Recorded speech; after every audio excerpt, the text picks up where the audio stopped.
So this is Apple's M4 Mac Mini, which I've been using since launch, so that's got to be about 4 or 5 months at this point. And if you've been watching the channel for a while, then you know that I'm an absolute base model bandit and I refuse to add any upgrades to this guy. But even without any upgrades, this was rated as probably one of the best bargains in tech. And so with all the money that I saved on this guy, I was able to spend it in other places that made this thing even better. So as you may or may not know, the base model comes in at $599, but it only has 256 gigs of storage. So that's why accessory number 1 is an external SSD. So I've gone through a number of external SSDs in the past. I've got here a Samsung T5 and a Samsung T7, but I wish I made the smart play and went for a Samsung T9 right off the bat. So my Samsung T9 has 4 terabytes of storage. And to give you an example, if you were to upgrade the Mac Mini to just 2 terabytes of internal storage, that would run you $800 US. So even if you were to buy this at full price, it would still be a bargain compared to what Apple sells you. But if you just wait for Amazon Prime Day or one of their spring sales, then you can get this for as cheap as like $100. And the reason why I love these so much is that it's super fast. So you can get your footage from camera onto the card in seconds. And if you're somebody like me who doesn't really store much of their footage on the Mac Mini itself, you can have everything on this card and edit directly off it just using the included USB-C cable. That and the fact that these are supposed to be very durable. It has this nice rubber coating on the outside. I've never really put it to the test in terms of like dropping it or intentionally trying to damage it and see how it does because I spent too much money on it. But yeah, overall, I think this is a great purchase and you should definitely factor this into the cost when you're picking up a Mac Mini. Oh, and depending on the monitor that you use, it's very easy to keep this out of sight. So I use a Mac Studio display, which has Thunderbolt ports on the back. So this pretty much just lives behind my monitor, completely out of sight. At number 2, we've got the SATECHI M4 stand/dock made specifically for the M4 Mac Mini. So as you've probably noticed, the M4 Mac Mini only has USB-C slots. So it's got 2 on the front and 3 of them on the back. Now, obviously there's a lot of people who still haven't gone full USB-C yet. So it's nice to have a dock that has 3 USB-A ports on the front. So one of the ports are USB 2.0 and the other 2 grant you speeds of up to 10 gigabits per second. So think USB 3.1. Now, part of the reason why they're so blazing fast is that they connect to the Mac Mini via USB-C at the back. And this only takes up 1 slot. So you're still gonna have 2 Thunderbolt slots at the back and then 2 USB-C slots on the front. There were 2 major selling points for me that made me pick this guy up. Number 1 is the fact that I went back and forth between whether I should grab the M4 Mac Mini or wait for a Mac Studio. And part of the reason was the fact that the M4 Mac Mini didn't have an SD card reader.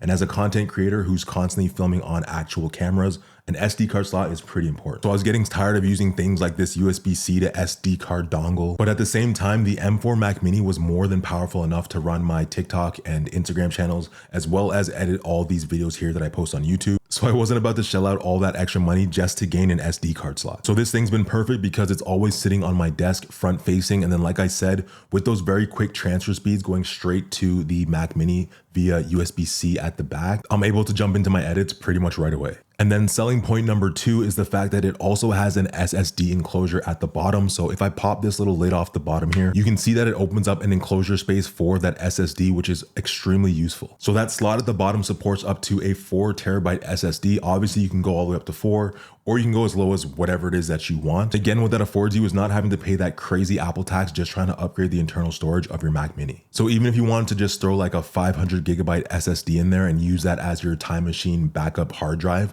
at least you don't have to go around looking for an external to use for Time Machine. And finally, one thing that this also has is everybody complained about the power button on the Mac Mini not being readily accessible. Well, when it's sitting on this dock here, they've created this little recess that you can see sort of at the back. And now it's very easy to slip a finger in and press that power button without having to actually pick the Mac Mini up and physically turn it over. So shouts out to SATECHI for thinking of literally everything. And you can check out satechi.net if you're interested in any more of their gear. And as always, if you've made it this far in the video, feel free to drop 2 black hearts down in the comments so I can thank you personally. And if you haven't already, consider subscribing. We are on the road to 50K and I want to get it before Christmas. All right, enough yapping. Let's get back to the video. Next up, let's talk about some peripherals because obviously if you grab a Mac Mini, you're going to need a keyboard and a mouse. So coming in at number 3, we've got the Apple Magic Keyboard. So off the bat, I know what you're thinking. Why would you spend so much money on a mini keyboard? But I'm telling you, this thing is worth it. Part of it also has to do with the fact that I've used a lot of MacBooks in the past, so I couldn't give up that keyboard feel. But not only is this actually a great keyboard, the one thing that I couldn't live without after switching to the Mac Mini was Touch ID. So obviously I got the mini keyboard here without the number pad because I don't really need it. One thing that is absolutely non-negotiable is that Touch ID button. I mean, sure, it only takes like 2 or 3 seconds to type in your password, but once you've had Touch ID to log you into things quickly, or to pay for your purchases when you buy something with Apple Pay online, for example, or even just downloading things from the App Store and needing that confirmation, having that Touch ID button is crucial. That and the fact that the keyboard just looks nice, super sleek. And I don't know, I just always thought that it elevated the look of any desktop, having this nice, small, sleek keyboard that just works and sounds fantastic if you ask me. So yeah, it's a keyboard. There's not much to say about that. All right, so coming in at number 4, and this should serve as no surprise, we've got the Logitech MX Master 3 as a mouse. There's no way that you didn't already guess that this would be the mouse. I think this is like the mouse of choice for 80% of people, whether you're doing content creation or just regular productivity, even sometimes gaming. Like, this mouse has just been perfect. Part of the reason why people love this mouse so much is, number one, it's very ergonomic. So it's got that thumb rest there and it just keeps your hand in a very nice and neutral position, number one. Number two, this works on any surface. So before I actually got down to this studio, I used to have a glass desktop and there were times when I didn't use a mouse pad. Like, this thing works on clear glass somehow. It works on your jeans. It works on whatever surface you want to put it on. This thing's going to work and it's going to work very well. In addition to that, you've got the Logitech app that allows you to map all the buttons on this guy. So I think in total there's like, I don't even know, 1, 2, 3. I think in total there's like 6 or 7 buttons that you can map, in addition to the scroll wheel up and down, and then a thumb scroll wheel as well. So especially when I'm editing, I love using this mouse because it makes it very easy to scroll through a timeline. And then you've got all of your shortcuts set up so you can cut and quickly remove things from your timeline, or just any function or task that you do regularly. You can easily map it to one of these buttons and it just speeds up the process of essentially anything so quickly. That and the fact that you charge this thing like once every 4 or 5 months. Like, I don't know what they did or how they made this battery so efficient, but this thing never dies. Moving on to number 5, this one should actually come as a surprise because we just spent so much time talking about how great the Master 3 is, but it is the Apple Magic Trackpad. Now, I know you're probably thinking, why the hell would you have a mouse and a trackpad on your desk at all times? And I promise you, like, just hear me out. So again, coming from somebody who's used MacBooks to edit videos almost exclusively for like 5 years, for whatever reason, I've become very proficient at editing and maneuvering through a timeline with just a trackpad. And it actually took me quite some time to reteach myself how to edit with a mouse. So I got to a point where I'm now very proficient as well with the MX Master 3, but there's, for some reason, certain tasks that I reserve for just this, and then other tasks that I reserve for just the Master 3. My hands are going between the two of these devices without even really thinking about it. And even if I try to like think right now, what do I use each one for? It's kind of hard to think back and explain because it's just something that I do kind of intuitively. But for the most part, I would say I scroll through and manipulate the timeline with the trackpad, whereas all of the cutting and things like that I do with the mouse. So my hand is back and forth throughout the entire process of editing. There's also the fact that there's so many built-in functions that you are able to access just by using the trackpad. So going to the command center or control center, whatever they call it, where you get all of your apps up on the screen. Apple just has a lot of things built in that are kind of ingrained in me now when I'm going through and using any Mac device. So by having the trackpad and having the mouse, I feel like you get the best of both worlds, and it just maximizes the entire experience of using Mac OS. That and the fact that this as well, you charge this thing up. It doesn't last as long as the Master 3 does, which is crazy because this thing is so much bigger. So you would imagine that it would have a bigger battery as well. I find that this needs to be charged like, I want to say every 3 or 4 weeks. I've got the USB-C version, just like I've got the USB-C version for the keyboard as well. I do wish that both of these guys had better battery life. After using the MX Master 3, and originally I was also using the MX Mechanical Mini, I was spoiled by how great the battery is on both of these devices. So very unique. I know most people aren't gonna buy both when it comes to using their Mac Mini, but I promise you, even if you just pick up the Magic Trackpad and force yourself to use it for 5 or 6 days within that return window to see what I mean, I think I'll convince some people. Okay, so switching gears and coming in at number 6, we've got an Xbox controller. And before you start hating and saying that Sony's better, you can use a PS5 DualSense as well. It's totally up to you. So you're probably thinking, why the heck do you need a gaming controller with your M4 Mac Mini?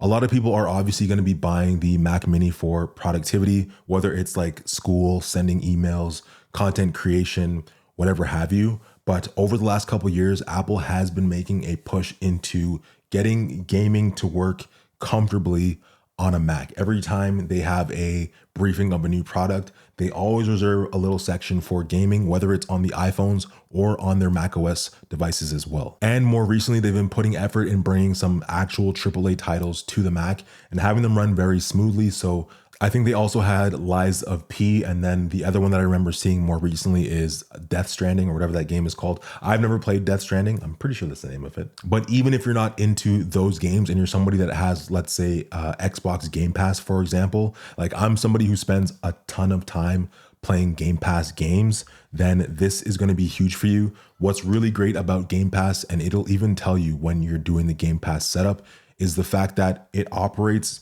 and works very well with either an Xbox controller or a DualSense controller. It really doesn't matter what you use. If you've got another Bluetooth controller of choice, you can use that. But I really love the fact that I'm able to get sort of an all-in-one from my M4 Mac Mini sitting here at my regular editing setup. So whenever I need to take a break and I want to just quickly play some Call of Duty, I can just hop on the game and do that. It's very seamless and everything works and runs smoothly enough that I'm able to play and enjoy myself. Macs aren't really known for that, but the fact that you're able to get some real, actual true gaming in, I think is awesome. And it really just comes down to which controller you find to be the most comfortable. For me, I've got large hands and I've always appreciated the Xbox controller, especially this sick blue one here. I found this one at Costco. It was like 65 bucks Canadian at the time. It was on sale. And it's really cool to be able to see through the controller. Like you can see the haptic motors spinning whenever something happens in game, which is really cool to me. There's no more feeling like when I want to take a break from editing or content creation that I gotta stop here, get up and go to my Xbox to play. I can just play whatever directly from here, which is really, really cool. And then lastly, at number 7, this one is a little bit underwhelming. And honestly, even if you don't own a Mac Mini or you decide that you're not going to pick one up, this is just a tech carry that I think everybody should have. So this guy here, little tiny 2 USB-C prong looking thing, is actually a keychain that pops onto your keys. But it's called a charge key. This is from Nomad. I'm not sure what the price is. I think it's like, I want to say $45. They just updated it. As you can tell, it's a USB C to C cable. It has a very high quality braided texture that goes over the cable itself. And then on the back, you've got that keychain loop if you decide to have it on your keychain. Me personally, I keep one on my desk and also one on my keys. So you can see that I'm not just saying stuff because it's YouTube. I'm not lying. I actually use these guys a lot. I'm always fumbling around and looking for a USB-C cable. You know, sometimes I want to, let's say, connect my phone to the port on the front of the Mac Mini. You're trying to scramble around and find a cable. You don't always want to keep cables on your desk because it just looks messy. So you've got this guy here. You quickly just plug one end in, plug the other end into the Mac like so, and you're good to go. I just got a Fujifilm X100VI very recently, and this camera is nice because it's point and shoot. Everything looks great. I bought it because I don't want to have to edit anything. So if I want to really quickly get the photos off and put them onto my Mac, for example, then again, I've got a USB-C cable handy, plugs into the side here, plugs directly into the M4 Mac Mini, and I'm pretty much off to the races. Very easy to use, has integrated magnets in the end so that it's not just sitting like this in your desk or in your pocket. Very easily clicks together and stays together.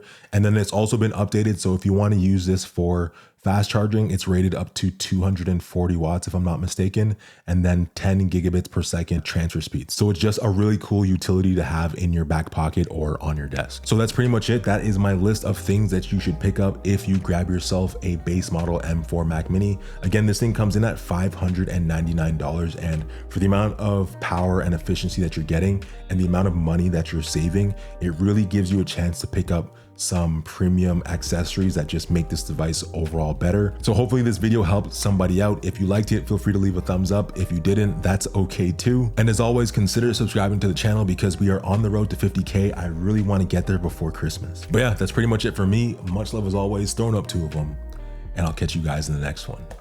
Peace.